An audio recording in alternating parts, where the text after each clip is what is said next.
deputado Jonas Donizete, líder do PSB na Câmara dos Deputados, está aqui no estúdio da Itatiaia para uma entrevista exclusiva conosco. Deputado, muito obrigada pela entrevista e por vir até aqui. Eu é que agradeço, Edilene. Para mim, minha origem é o rádio e eu estou muito satisfeito de falar nesse microfone de tanta tradição que é o da Rádio Itatiaia. A satisfação, deputado, é toda nossa. Vamos começar por um assunto do dia. Agora há pouco, o Hugo Mota, o presidente da Câmara dos Deputados, encaminhou para a tramitação na CCJ o projeto do fim da escala 6x1.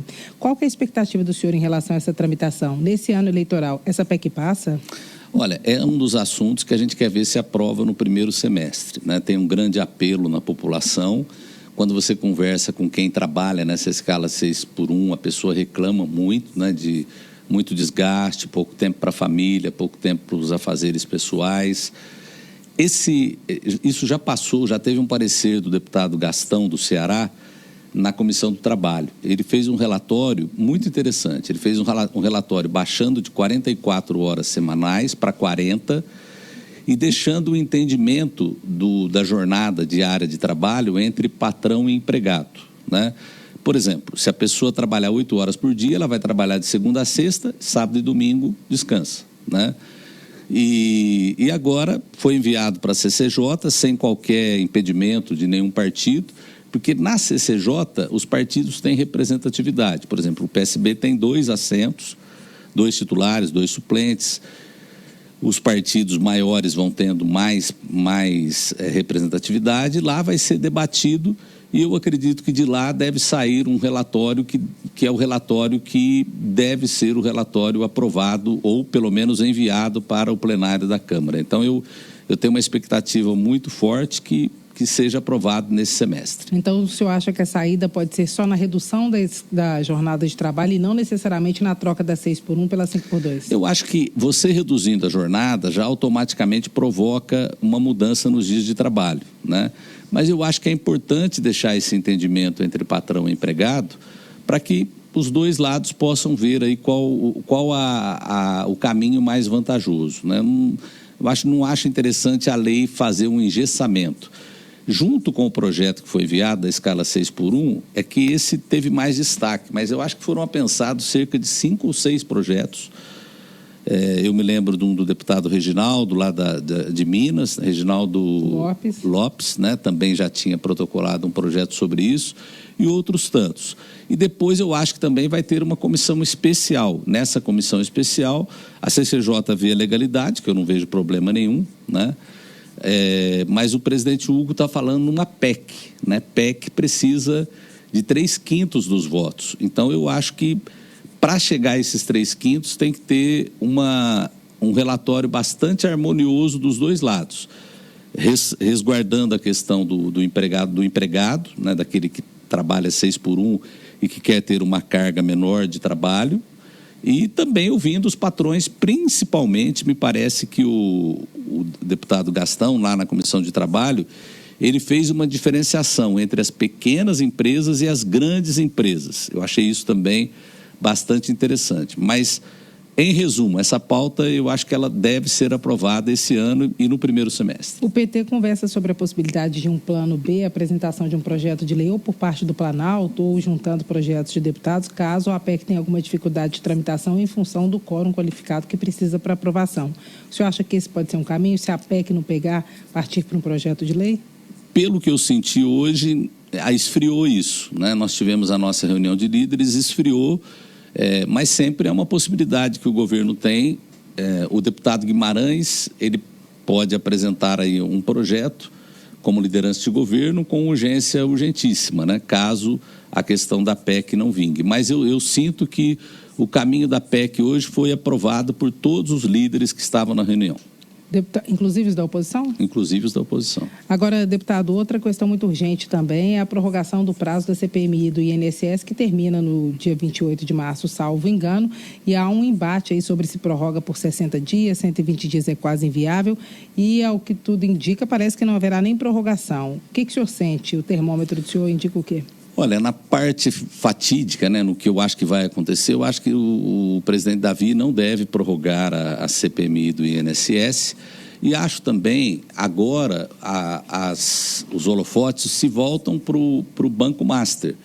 Então, já tem pedidos de CPI, um deles apresentado pelo ex-governador aqui do Distrito Federal, Hollenberg, do meu partido, teve mais de 200 assinaturas, essa é uma CPI. E já teve uma CPMI também, eu assinei ambas, né, as duas, e eu acho que se for para prorrogar a CPI do INSS para falar do Banco Master, é melhor abrir uma CPI do Banco Master e dar uma resposta do que já foi investigado sobre a CPI do INSS. Mas o senhor acha que essa sai do papel? É difícil, é difícil. É difícil por causa das forças políticas que todo mundo tem noticiado, né? O banqueiro Daniel Vorcaro, ele criou muitas relações, essas relações passam por pessoas que têm força dentro do Congresso. Então eu não vejo assim, nem na Câmara, nem no Senado, uma condição mais favorável de ser aprovada. Gostaria que fosse, é o que eu falei, eu pus a minha assinatura, se depender da minha posição, eu apoio que abra, né? Eu acho que é interessante desvendar bastante. Tem muita coisa que ficou muito esquisito. O sigilo que foi imposto, né? A vocação do STF para eles, da competência, numa situação em que o deputado, tem lá um deputado da Bahia, mas não existe uma base para poder ter sido levado para o STF. Então, eu acho que todas essas coisas seriam esclarecidas com uma CPI ou com uma CPMI, mas não vejo também horizonte de se abrir. Pois é, deputado, parlamentares da base e da oposição afirmam que não tem medo de CPMI do Banco Master e muitos assinam a CPMI quanto à CPI. No final das contas, quem tem medo dessa CPMI, já que todo mundo fala que não tem? Olha, é difícil você ter uma... Nós temos hoje o Hugo Mota, temos o Davi presidindo as duas casas, né? Eu não diria medo, mas eles são pessoas que tiveram muitas relações para chegar nos cargos que chegaram, né? E muitas vezes essas pessoas que os apoiaram são pessoas que têm uma influência sobre uma boa parte dos deputados. E, pelo regimento, cabe ao presidente de uma das duas casas definir se instala ou não. Eu até já disse ao deputado Hollenberg que eu acredito que a CPMI do Covid, ela foi instalada mediante uma ordem do STF. Se eu não me engano, foi o ministro Barroso, o Congresso não queria instalar, o ministro Barroso falou, olha, é um direito da minoria. Eu até já conversei com o Rodrigo sobre essa possibilidade dele buscar a justiça. Mas na justiça também a gente tem alguns entraves, né? Então é uma situação que realmente ela é bem esquisita e deixa a gente assim, sempre pensando que tem algo por trás das coisas. O senhor acha que pode haver uma pressão, não da base, como é o caso do Hollenberg do senhor, mas da oposição para constranger o STF, que eles instalem praticamente de ofício, como aconteceu com a CPI da Covid? Eu acho que pode haver uma provocação e dependendo com quem caia essa provocação, eu acho que nós temos figuras muito distintas lá dentro do STF, eu acho que a pessoa pode já de ofício declarar para ser aberta a CPI ou a CPMI. Deputado, outro assunto espinhoso e que é motivo de guerra entre a base e a oposição é a PEC da Segurança Pública, que o presidente da Câmara já disse que deve dar celeridade e é prioridade para o governo. O senhor acredita que essa proposta passa com facilidade ou pode ficar pendurada nesse ano de eleições? Olha, a segurança hoje ela é o principal problema do país, né? Não sou eu quem digo, as pesquisas apontam e mais do que as pesquisas, a população sente no dia a dia, né? Os problemas que a segurança pública traz, desde coisas mais corriqueiras como furtos, né, que também prejudicam as pessoas, até coisas mais graves como domínio de território, uma série de coisas, morte.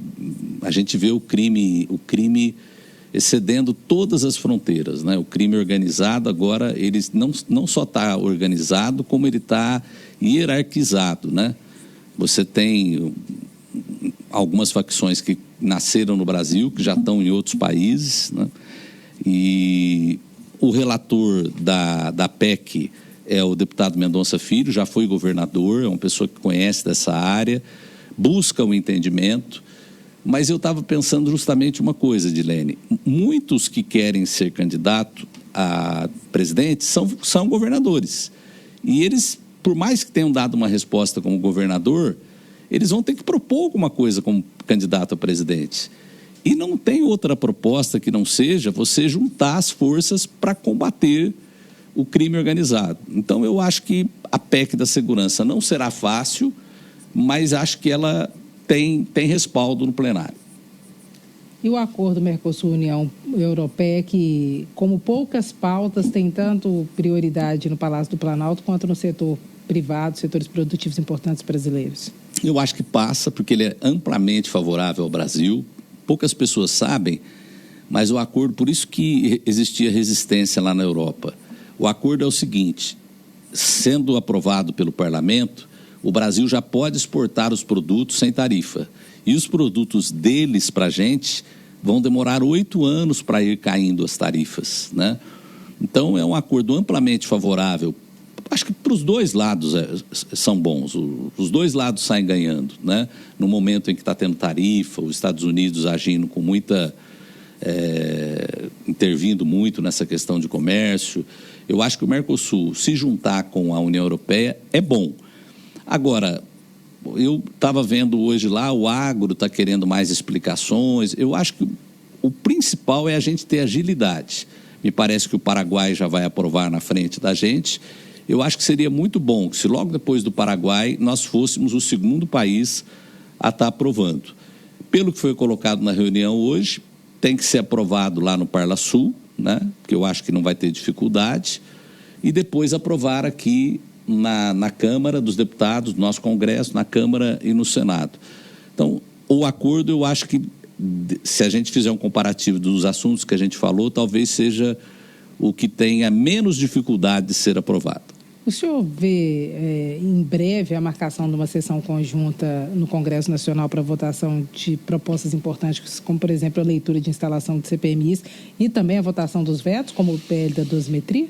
Então, rápido eu não vejo, não. Hoje, depois da reunião de líderes que nós tivemos, o deputado Hugo falou que ia ter uma reunião ainda hoje com o presidente Davi Alcolumbre para tentar uma data aí, mas eu não vejo uma sessão antes do fim de março, possivelmente em abril, uma sessão do Congresso. Então, por quê?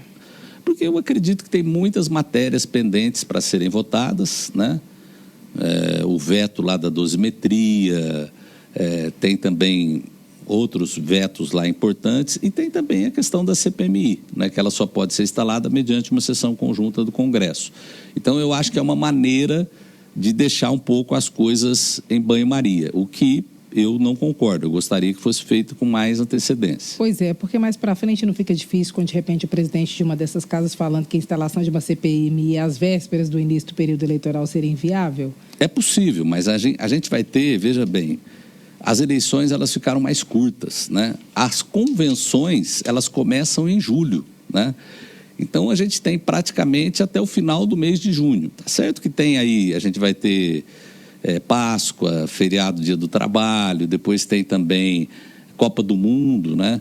Então não é um ano daqueles mais fáceis para ter votação. Eu diria que as votações que interessam para o governo a jornada de trabalho, né? Reduzir a jornada de trabalho da escala 6x1, a questão da PEC da segurança e da inteligência artificial, regulamentar a inteligência artificial, que eu acho que também vai ser muito difícil, porque na reunião de hoje eu senti uma dualidade ali, principalmente por parte da direita, da extrema-direita, falando, já tem muito cerceamento de opinião, a gente acha que deve ter cuidado para essas votações, e acho ruim, porque a inteligência artificial, todas as pessoas que trabalham com essa área falam que vai ser um ingrediente muito difícil para lidar nessa próxima eleição agora de 2026. Então o senhor acha que essa não aprova esse ano? Eu acho que vai ser uma normativa do TSE, tem muito mais possibilidade do que uma matéria aprovada pela Câmara dos Deputados. Deputado, o partido do senhor é o partido do vice-presidente da República, Geraldo Alckmin, Sim. Que, pelo que todos dizem, tem a intenção de reeditar essa chapa e ser novamente o vice do presidente Lula, mas é claro que fica esperando essa diretriz. Qual que é o trabalho do PSB nesse sentido e, se não for candidato a vice de novo, qual seria um lugar para Geraldo Alckmin nessas eleições? O Alckmin é uma figura muito tranquila. Eu falo que eu sou PhD em Geraldo Alckmin porque eu fui deputado estadual, fui líder dele quando ele era governador em São Paulo. Depois, como prefeito, nós fomos muito ligados, né? Quando ele teve para fazer a migração para o PSB, a gente conversou muito. Eu acho que ele não precisa provar mais nada para ninguém. A pessoa que ele precisava, como eu já fui executivo, eu sei como é que é essa questão de vice. Ninguém quer ter um vice que ele precisa dormir com o olho fechado, um olho aberto, né? O Alckmin já provou que ele é uma pessoa confiável e trabalhadora.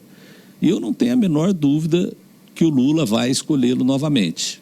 E o Lula fez uma fala esses dias atrás falando do papel do Alckmin em São Paulo. Mas eu acho que a fala foi mal interpretada, porque na eleição passada o Lula também falou sobre isso. Ele queria dizer o seguinte, que pelo Alckmin ser de São Paulo, ter a origem em São Paulo, como vice-presidente, ele vai desempenhar um papel mais lá em São Paulo, que é normal, né? Então eu acredito que ele é candidato. Agora, caso aconteça alguma coisa que ele não venha a ser, eu tenho convicção que ele não será candidato a nenhum outro cargo. Nem Senado? Não, nenhum outro cargo. Governo de São Paulo? Não será. Eu acho que ele faz campanha para o presidente Lula, não se sente, não vai virar casaca, nada. Ele é uma pessoa leal aos princípios assumidos, né?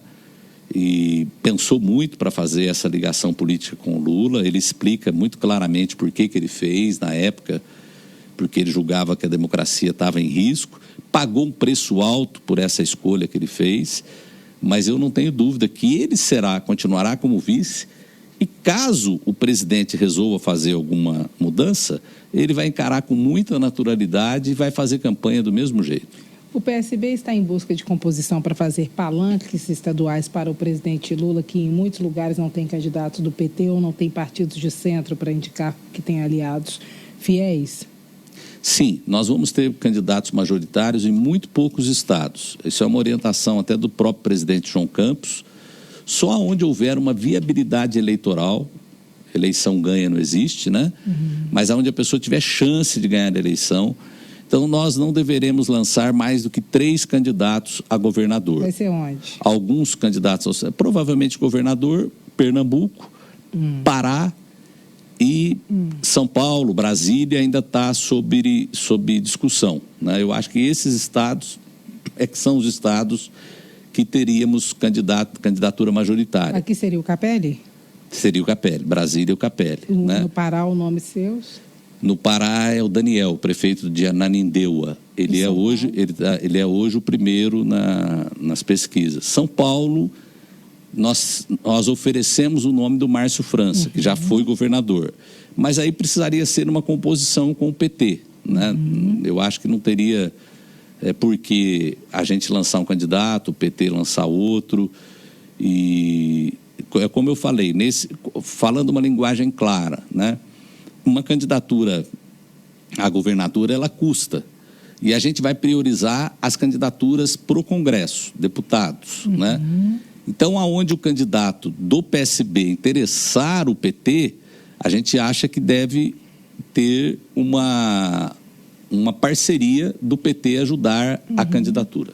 Ajudar tanto politicamente quanto economicamente. Que o PT também busca o contrário, né? Partidos que tenham recursos para suas candidaturas estaduais para concentrar os recursos na candidatura do presidente Lula, né?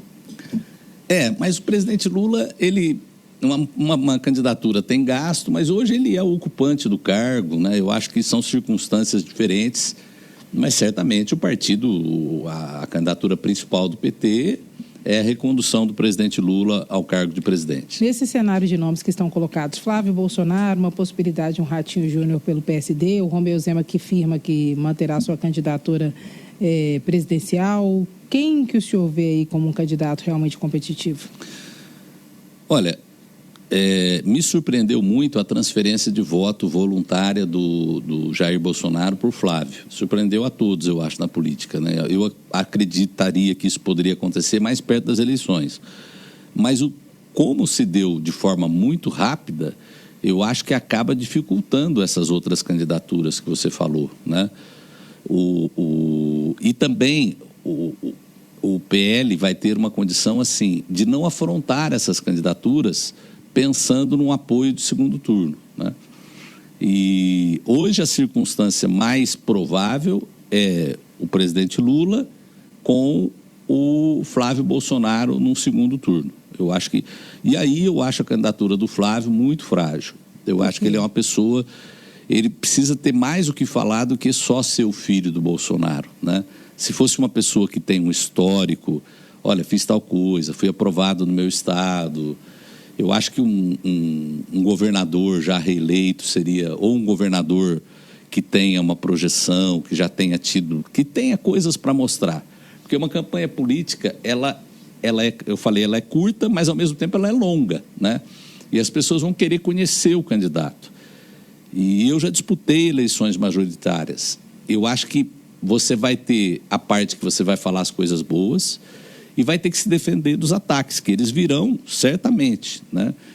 E no caso do Flávio, eu acho que eu não vejo essa consistência. Até aliados deles falam isso, né? O bispo lá, o Malafaia, faz uma fala muito clara que ele acha que o Flávio vai bem no primeiro turno, mas que no segundo turno ele é uma candidatura muito frágil para concorrer com o atual presidente. O Flávio, então, alterou completamente essa corrida. Na avaliação do senhor, sem a presença do Flávio, quem seria, de todos os nomes que foram colocados, incluindo o Tarcísio, que nunca se colocou como nome, mas sempre foi cotado, quem seria um nome competitivo? Olha, eu acho que o Tarcísio e o Ratinho seriam os dois nomes mais competitivos sem a candidatura do Flávio Bolsonaro. Os dois eu acho que teriam competitividade. Eu acho que o Caiado é muito limitado ali em Goiás. Eu acho que o Eduardo Leite admiro muito o Eduardo, foi prefeito junto comigo, é uma pessoa muito de muita desenvoltura política, fala coisas com muito nexo, mas eu não vejo campo para crescimento dele. Se não existisse a candidatura da família Bolsonaro, esses dois nomes, no meu entendimento, seriam os mais concorrentes, os que teriam mais força para concorrer. Por falar em família Bolsonaro, na votação dos vetos, o senhor acha que de fato da dosimetria será derrubada e depois essa questão será judicializada? Edilene, eu fui o único do PSB que votei a favor da dosimetria, né? E graças a Deus fui respeitado. Eu tenho uma visão muito clara sobre isso. Eu acho que deveria se dar a prisão domiciliar para o Bolsonaro, né? Eu vejo muito perigoso ele continuar lá na cadeia. A vida, você não sabe o dia de amanhã, você não sabe o que vai acontecer, né?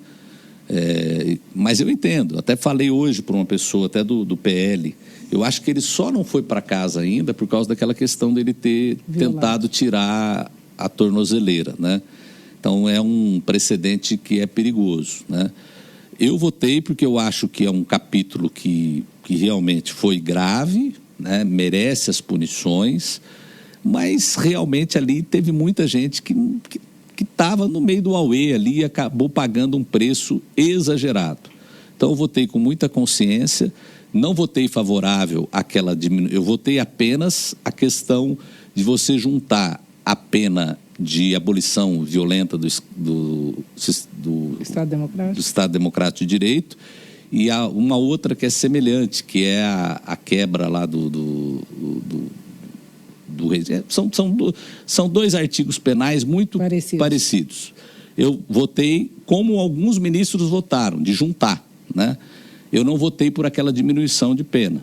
Então, eu acredito que, mesmo que passasse isso, as pessoas que foram condenadas, elas ficariam mais um tempo ainda na cadeia. Não seria libertada automaticamente, a não ser aquelas que tiveram penas menores, né? Essas, sim, elas poderiam ser libertadas.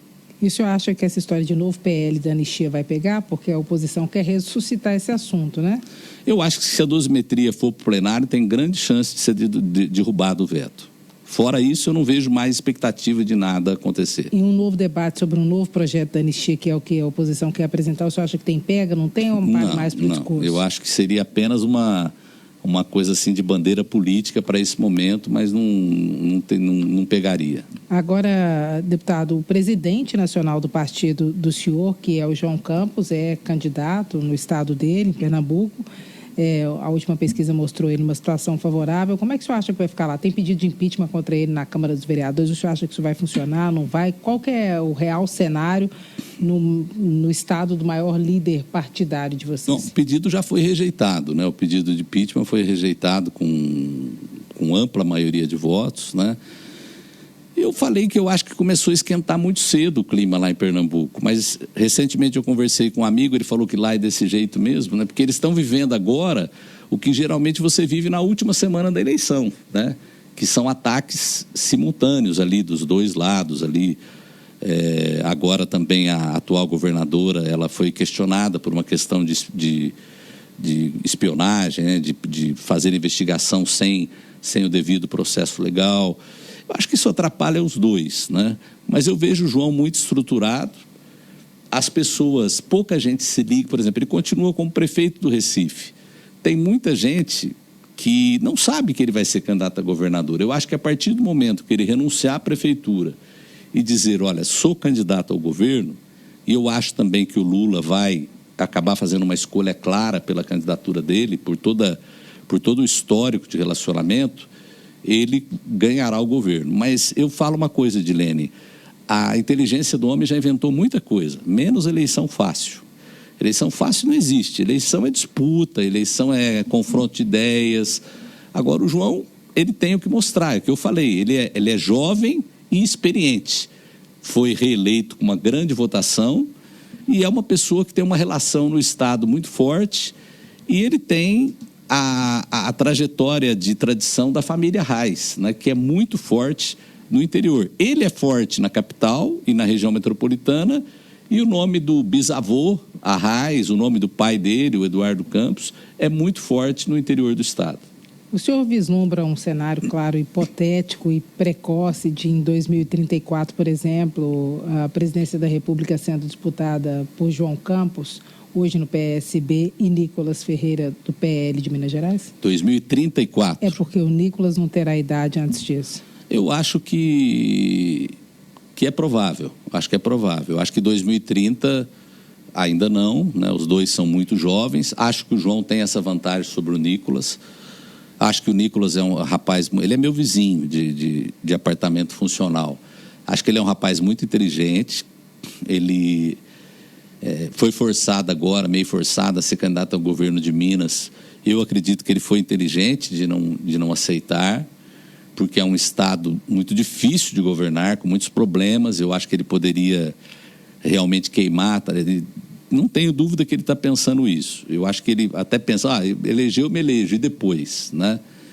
Agora, ele vai ser uma pessoa que vai estar... São dois expoentes, e eu acho que nós vamos ter mais nomes ainda. O próprio Ratinho, ele tem idade aí para ser um concorrente nessa mais para frente. O Tarcísio é bastante jovem, né? O Tarcísio não é tão jovem quanto eles, mas tem 50 anos. Então pode acontecer sim um cenário em que em 2034 a gente tenha forças como João Campos, como o Nicolas disputando. Acho que isso é muito saudável. Acho que a população gostaria de ter novos ares, novos nomes aí para poder votar. Muita gente afirma que o governo do estado é uma vitrine muito dura para candidatos que querem ter uma trajetória política no executivo mais longa ou tentar a presidência da República. É o caso do Nicolas Ferreira, por exemplo. O Minas Gerais é um estado quebrado que tenta fazer uma recuperação de qualquer maneira e, por isso, para o Nicolas seria difícil enfrentar essa situação e talvez sair queimado. Para o João Campos, em Pernambuco, é diferente? Olha, eu acho que você pode fazer do limão uma limonada, né? Eu vou usar o exemplo aqui da Covid. Eu enfrentei a Covid no meu último ano de mandato. Eu aumentei por 3 a minha aprovação de governo, né? Eu acho que os momentos de agrúrias, os momentos de dificuldades, eles são difíceis, mas as pessoas podem observar em você algumas características de liderança que te ajudem, né? Porque o povo também não quer o impossível. Ele consegue entender. Quem já foi, por exemplo, quando eu fui prefeito, eu percebia que quando as pessoas viam alguma fragilidade, os candidatos tinham dificuldade, porque o eleitor sabe que ele vai enfrentar coisas duras. Então a pessoa tem que passar também um gênio, uma personalidade com resiliência. Mesma coisa a presidência da República, mesma coisa governos do estado de São Paulo. Eu acho que se o João for governador, o João será, com todas as dificuldades que possa ter, um grande governador como o pai dele foi no estado do Pernambuco. Agora, deputado, qual que é o cenário do PSB hoje na Câmara e no Senado? Quantos parlamentares vocês têm? Qual que é a meta para essas eleições? E o senhor vai ser candidato à reeleição também? Eu sou candidato à reeleição. Nós temos hoje 16 deputados e deputadas. A meta é chegar a 25, 30 na próxima eleição, uma meta factível, né, pelas candidaturas que nós estamos lançando. O Senado já é um pouquinho mais complicado, porque nós temos hoje 6 senadores e alguns deles não disputarão a reeleição. Mas nós temos candidatos fortes ao Senado, como é o caso do atual governador da Paraíba, que deve se licenciar para ser candidato ao Senado, João Azevedo, e outros casos também que nós teremos. Casa Grande vai também? Casa Grande, você lembrou bem, praticamente é o que eu falei, não tem uma eleição ganha, mas está muito bem, são 2 casos que têm a eleição muito bem encaminhada. Agora, o senhor acha que vai ser possível fazer frente ao ofensivo, à força-tarefa que o PL tem feito para ter um número grande de senadores? Ou seja, a centro-esquerda vai conseguir avançar tanto? Olha, o PL vai ter uma dificuldade que é o seguinte, que é fazer o maior caber dentro do menor, né? Eles têm mais candidatos do que número de vagas, né? Vamos usar o exemplo de Santa Catarina, lá que o Carlos Bolsonaro foi para lá. A segunda, uma vaga Carlos Bolsonaro, a segunda vai para o Esperidião Amin. A Carol de Tone, que é forte, ela já está procurando um outro partido. E em São Paulo também, mesma coisa. Você vai ter 2 candidatos na coligação do Tarcísio, depois você vai ter o Ricardo Salles, que vai disputar o Senado pelo Novo, né? Que vai ter muito voto da direita. Então, eu acho que nesses estados, Santa Catarina, a gente tem a candidatura do Décio, do PT, para Senado. Em São Paulo, eu acho que quem vai ser o candidato vai ser o ministro Haddad ao Senado. Eu acho que ele não vem para o governo. Então, eu acredito que o PL pode não ter o resultado tão forte quanto ele espera. Eu acho que muitos estados eles vão ter uma quebra. Onde esperava eleger 2, pode eleger 1 só. Chance de PSB lançar a candidatura majoritária, embora o senhor tenha dito que não está na lista, em Minas Gerais? Porque parece que o partido sonda uma filiação do presidente da Assembleia Legislativa, que também não sabe se é candidato ou não. O senhor acha que existe chance de alguma costura? Olha, nós mudamos o comando do partido lá em Minas e o atual presidente, ele tem feito um grande trabalho. Ele tem um nome diferente. Otacilinho. Hã? Otacilinho. Ele tem feito um bom trabalho. E não existe hoje um nome assim forte para a candidatura majoritária, né? Eu acho que vão tentar, o presidente vai tentar, o presidente Lula, reunir forças no nome do Pacheco, que eu acho que ainda é bem provável que ele tope a disputa para o governo de Minas. E o PSB, vou responder pelo que eu até agora não ouvi falar de nenhuma candidatura majoritária. E acho que dentro desse critério que o presidente do partido, João Campos, colocou, dificilmente a gente lança uma candidatura majoritária para o governo de Minas. Deputado federal Jonas Donizete, líder do PSB na Câmara dos Deputados, muito obrigada pela entrevista. Edilene, eu é que agradeço. Um forte abraço a todos que nos acompanham.